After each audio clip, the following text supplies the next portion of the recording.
Xenosmilus. Xenosmilus is very underrated.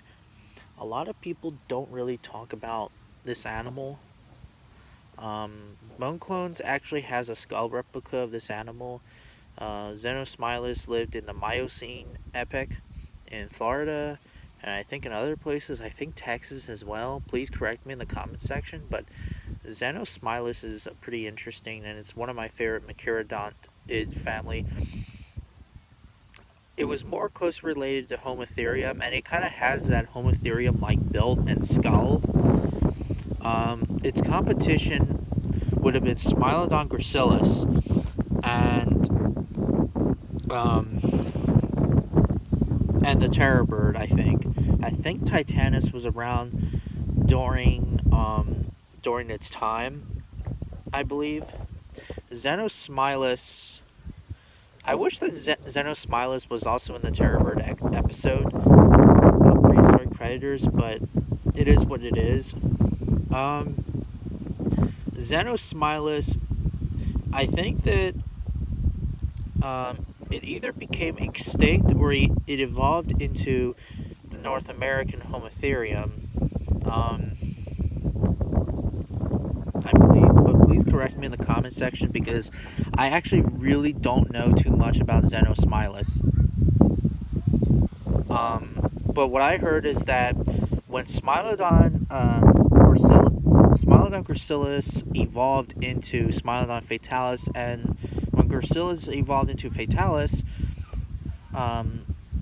it competed with Xenosmilus, and Xenosmilus actually was probably outcompeted, so it probably had a face of extinction or evolved into Homotherium.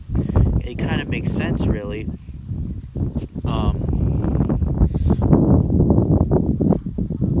Because also the climate was changing, and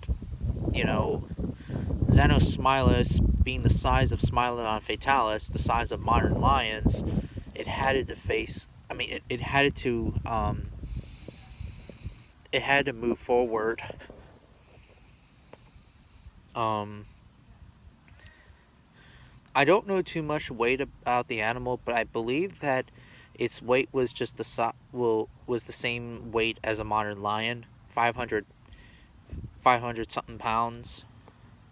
I believe it kind of makes sense, really, because Smilodon gracilis was the size of a jaguar, and it needed to evolve into fatalis, and fatalis was the same weight or maybe heavier than modern lions and tigers, and even Xenosmilus. Xenosmilus, was probably not as very stocky and bulky than fatalis. Fatalis was probably competed with it and took over its domain. So yeah. But like I said, I don't know too much about this animal, but please correct me if there's anything I missed. I don't know too much about its diet. I don't know too much about anything. I just know that its extinction and the size and etc. But please tell me. I mean, it's a very underrated big cat. And I would like to know, and of course I know that it's more related to Homotherium. But please correct me.